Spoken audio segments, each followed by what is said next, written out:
저희 집에는요, 커다란 어항이 하나 있습니다.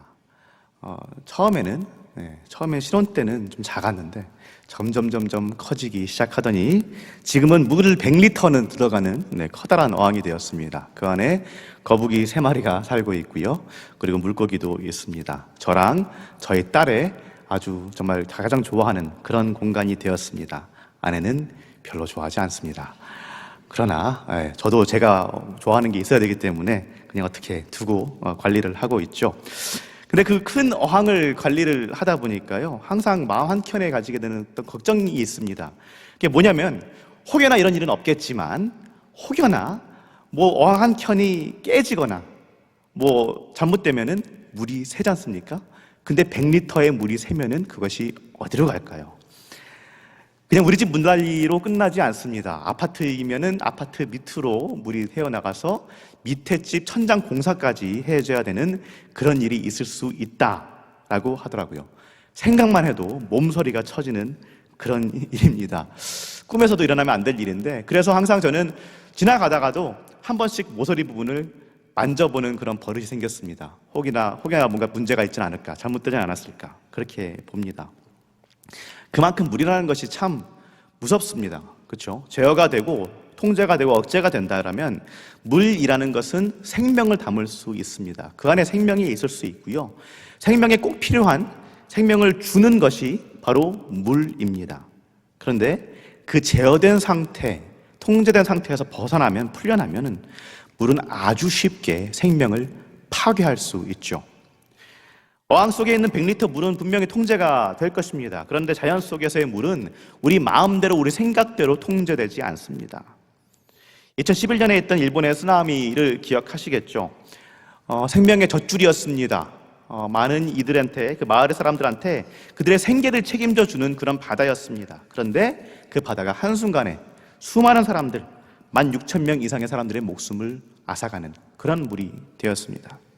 그래서 고대 사회, 특히 고대 근동의 사회에서 생각해 볼 때 그때는 물이, 특히나 통제되지 않았던 자연의 물은 혼돈과 죽음 그리고 파괴를 의미했습니다. 생명이 존재할 수 없는 완벽한 혼돈, 그것이 물이었습니다. 그런데 창세기 1장 2절 말씀을 우리가 익히 잘 아는 이 말씀 보면 하나님이 어디에 계신다고 하시죠? 수면 위에 운행하십니다. 즉 혼돈, 그 모든 혼돈이 하나님의 통제 아래에 있다라는 말입니다. 생명에 존재할 수 없는 그렇게 엄청난 물이라고 해도, 엄청난 혼돈이라고 해도 하나님이 다 주장하고 계시다라는 것을 보여주는 말씀이죠. 그런데 그냥 통제만 하는 것으로 끝을 내시지 않으시죠. 창세기 1장 7절에서 10절 말씀 쭉 보면은요, 하나님께서 자신의 창조 세계를 위해서, 창조하시기 위해서 문을 반으로 나누시는 장면이 나옵니다. 궁창 위의 물, 궁창 밑의 물. 그리고 그 사이로, 물 사이로 하나님의 창조 세계가 만들어집니다. 그렇게 하나님이 혼돈 그 자체인 물을 나누셔서 그 사이에 혼돈이 없는, 질서 있는, 깨끗한, 하나님이 보시기 좋은 창조 세계를 만드시죠. 그런데 오늘 읽은 말씀, 우리가 익히 잘 아는 노아의 이야기를 보면 참 슬픈 일이 벌어집니다. 하나님께서 분명히 둘로 나누셔서 혼돈 없는 세상을 이 땅에 만드셨는데 그 혼돈을 다시 이 땅으로 불러오시는 것이죠. 1장에서 하셨던 그 모든 사역들을 무로 돌리시는 겁니다. 창세기 7장 11절 보면은 이렇게 나옵니다. 노아가 600세 되던 해 둘째 달 곧 그 달 11날이라 그 달에 큰 기품의 샘들이 터지며 하늘의 창문들이 열려, 라고 나오는데요. 여기서 나오는 큰 기품의 샘이라는 말은 창세기 1장 2절에 나오는 기품이라는 말하고 동일합니다. 히브리어로 테홈이라는 말인데요. 1장에서는 분명히 그 기품을 하나님이 둘로 나누셨는데, 그런데 이제는 그것을 다시 무로 돌리시고 그 기품, 그 테홈, 그 혼돈이 다시 세상을 덮어버린 겁니다. 어떻게 됐을까요? 당연하지만 완전한 파괴였죠. 하나님께서 만들으셨던 그 귀중한 공간이, 우리 인간을 비롯해서 온갖 땅 위의 짐승들, 새들, 살아 숨쉬기는 모든 것들이 있던 그 생명이 넘치던 그 공간이 하나님이 보시면서 보시기에 좋았더라 라고 감탄하셨던 그 아름다웠던 공간이 이제는 물에 휩쓸려서 찾아볼 수가 없게 되었습니다. 죽음과 파괴와 혼돈만 남았습니다. 7장 19절에서 20절 말씀 보면은 이렇게 말합니다. 물이 땅에 더욱 넘침에 천하의 높은 산이 다 잠겼더니 물이 불어서 15규빗이나 오르니 산들이 잠긴지라. 땅이, 하나님의 만드셨던 그 땅이 흔적조차 볼 수 없게 되었습니다. 남은 것은 다 혼돈이에요. 왜 그러셨을까요? 도대체 왜? 그렇게 보기 아름다웠다고 말씀하셨던 그 땅이 왜 이렇게 됐을까요? 왜 모든 사람들과 동물들을 처참하게 물로 쓸어버리셨을까요? 심판입니까? 끝입니까? 더 이상의 버릇없는 인간들, 내가 도저히 어떻게 못하겠다, 그냥 다 쓸어버리자, 없이 하자, 그렇게 벌 주신 걸까요? 고대 메소포타미아의 신들이 그렇게 했습니다. 고대 근동의 신화들을 보면은요, 이런 홍수 신화는 사실 굉장히 흔합니다. 다들 홍수에 대한 신화들을 가지고 있어요. 그 중에 대표적인 메소포타미아의 아트라하시스라는 서사시가 있는데요. 근데 그 서사시만이 아니라 다른 서사시들을 봐도, 다른 그 신화들을 봐도 내용이 그냥 뭐 비슷해요. 왜 홍수가 일어났는지 그 이유는 그냥 비슷비슷합니다. 인간이 너무 많은 거예요. 인간이 너무 많고 너무 시끄럽고 너무 귀찮아요. 그러니까 신들이 그 인간들 때문에 잠도 못 자는 겁니다. 짜증이 나는 거예요. 귀찮아요. 그러니까 그 신들이 어떻게 하냐? 그냥 홍수를 내려서 다 쓸어버리는 겁니다. 그러니까 이 신화들 속에서 인간은 아무것도 아니에요. 신들한테 그냥 인간들은 그냥 귀찮은 존재들입니다. 하나님께서, 우리 여호와 하나님께서 그렇게 하신 겁니까? 이제 얘네들이 말도 안 들으니까 이제 그냥 포기하자, 아예 그냥 없애자, 그렇게 하신 걸까요? 열심히 세상을 창조하셨는데 그냥 한순간에 그렇게 다 없애실 걸까요? 아니죠. 우린 잘 알듯이 그것이 아닙니다. 창세기에 있는 홍수 이야기는 어떤 이들이 말하듯이 그냥 이 고대 근동의 홍수 이야기들에서 따온 이야기, 복사본, 이런 것이 아니고요. 우리의 하나님, 우리 여호와 하나님은요, 고대 근동 신화들 속에 있는 신들처럼 자기 멋대로 자기의 힘을 마음껏 휘두르는, 인간을 그냥 쓰레기 취급하는 그런 폭군이 아닙니다. 그 반대죠. 우리 함께 오늘 말씀 6장 11절에서 13절 말씀 한번 읽어보겠습니다. 그때에 온 땅이 하나님 앞에 부패하여 포악함이 땅에 가득한지라. 하나님이 보신즉 땅이 부패하였으니 이는 땅에서 모든 혈육 있는 자의 행위가 부패하였더라. 하나님이 노아에게 이르시되 모든 혈육 있는 자의 포악함이 땅에 가득하므로 그 끝날이 내 앞에 이르렀으니 내가 그들을 땅과 함께 멸하리라. 아멘. 자, 무서운 말씀인데 이 말씀을 보면은 계속해서 반복되는 단어들, 눈에 띄는 단어들이 있으실 겁니다. 몇몇 단어가 있는데 대표적으로 부패가 있고요, 포악하다는 단어가 있고요, 땅, 그리고 혈육이라는 단어가 있습니다. 그렇죠? 그만큼 중요한 단어들일 텐데 먼저 혈육을 우리가 한번 볼게요. 혈육이란 말이 무슨 의미입니까? 영어로 하면은 flesh, 그냥 살이라는 말인데요. 히브리어 원어로 하면은 바사르라는 단어인데 직역하면 살이 맞습니다. 그냥 이 살입니다. 그런데 이 창세기에서 이 살이라는 단어, 이 바사르라는 단어가 많은 부분에서는 인류 혹은 인간을 뜻합니다. 그러니까 11절에서 이제 온 땅이 불패했다라고 하는데 그 부패의 이유가 무엇이냐? 바사르인데, 혈육인데, 다시 말하면은 인간, 인류, 우리 때문이라는 것입니다. 12절 말씀 보면은 모든 혈육 있는 자의 행위가 부패했기 때문이다. 다시 말해서 우리 모든 인간의 행위가 부패했기 때문이다 라는 말입니다. 그런데 그 인간이 부패했기 때문에 인간만 부패하고 끝나는 것이 아니라 어떻게 됐다는 거예요? 하나님의 창조 세계 전체가 다 부패해버렸다는 겁니다. 자, 그러면 부패하다라는 말은 무슨 뜻일까요? 히브리어 샤하트라는 단어인데요, 말 그대로 썩다, 골마 들어가다, 이런 말입니다.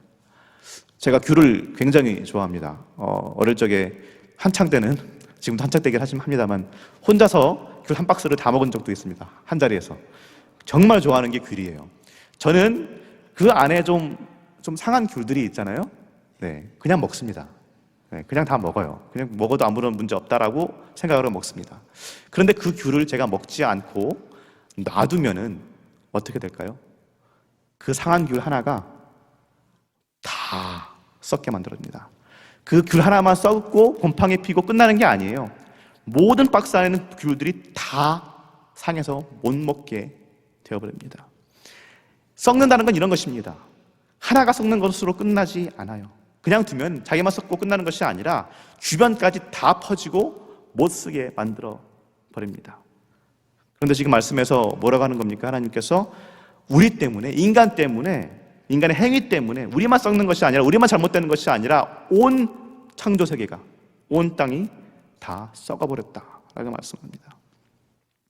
아담과 하와가 어떻게 한 건가요? 하나님으로부터 독립하고 싶어 했습니다. 선악을 알게 하는 과일을 먹고 하나님한테 더 이상 의존하지 않고 내가 내 멋대로, 내 뜻대로, 내 주권으로 내 삶을 인도해 나가겠다, 내가 내 마음대로 살겠다.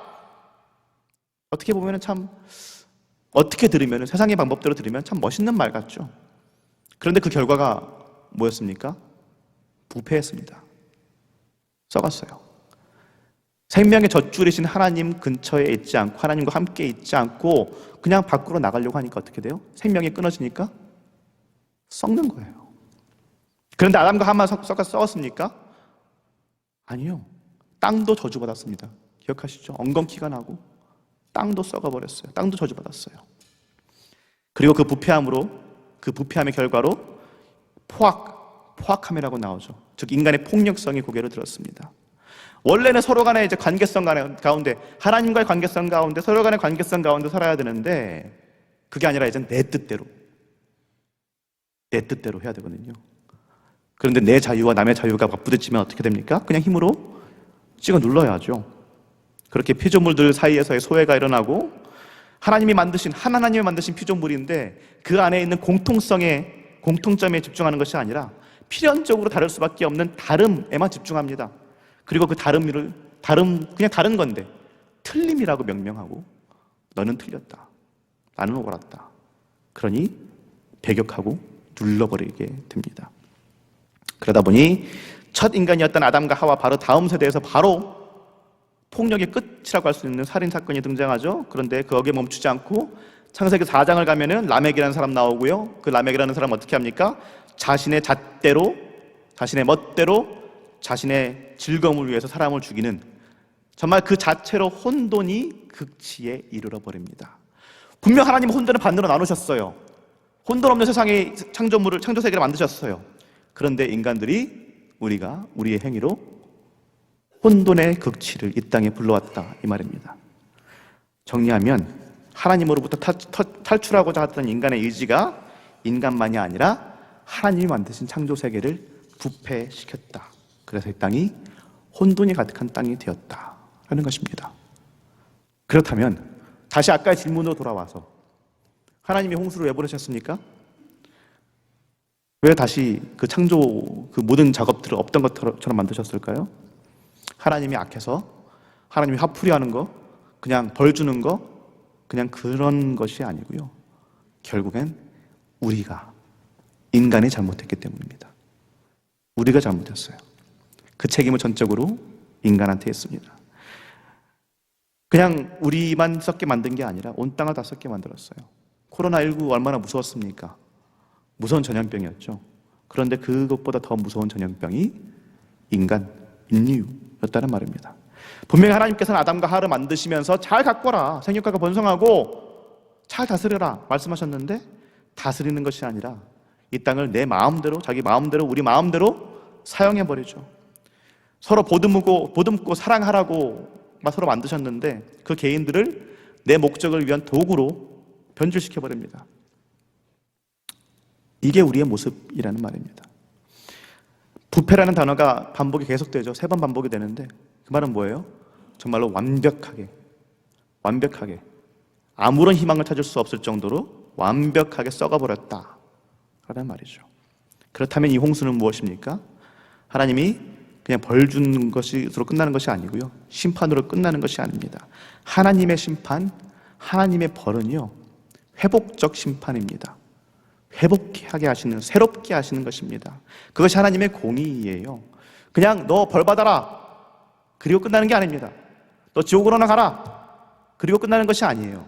그게 아니고 심판을 통해서, 벌을 통해서 회복시키시는 것이 하나님의 역할입니다. 역사이십니다. 이 홍수라는 건 결국엔 뭐냐? 완벽하게 썩어버린 이 세상을 구하시려는 하나님의 마지막 방법이에요. 자멸했습니다. 완전히 망해버리기 일보 직전입니다. 희망이라고 해서는 아예 눈 씻고도 찾아볼 수 없습니다. 그런 우리에게, 그런 이 창조세계에게 희망을 주시려고 선택하신 방법이라는 것입니다.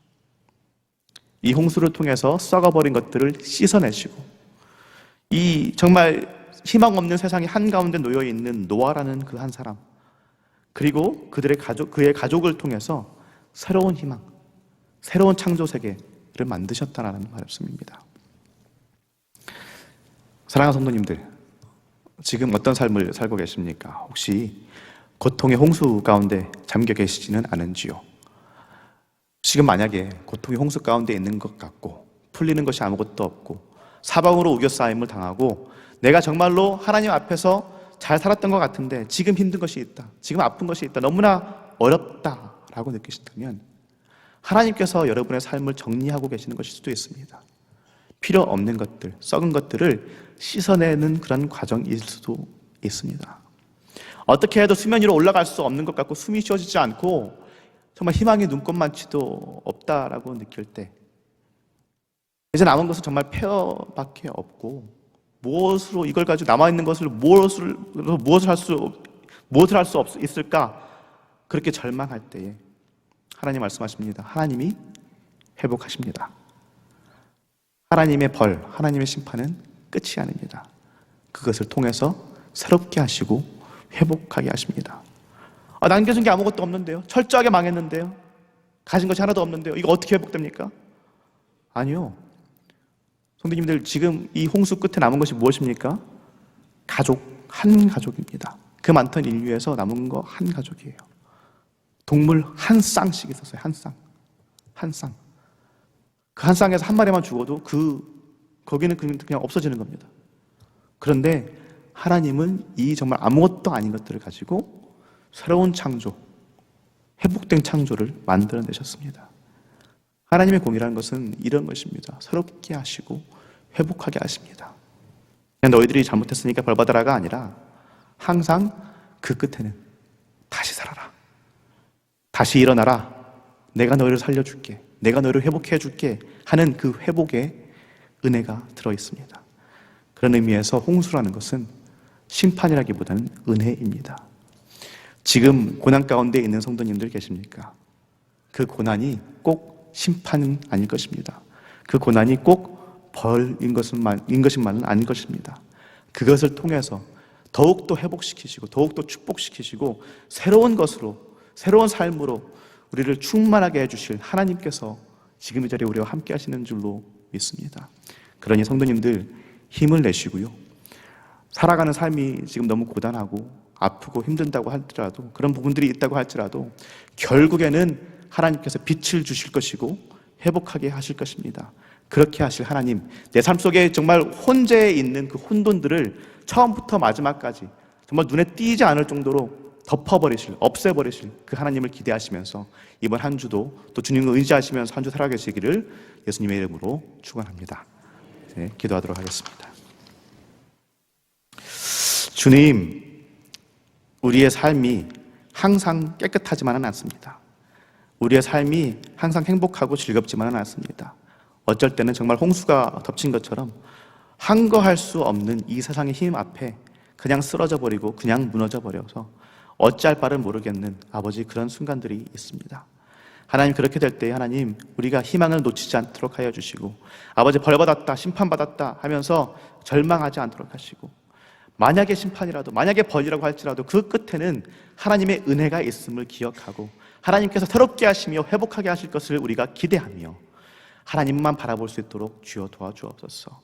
우리를 회복하게 하시는 우리 주 예수 그리스도의 이름으로 기도합니다. 아멘.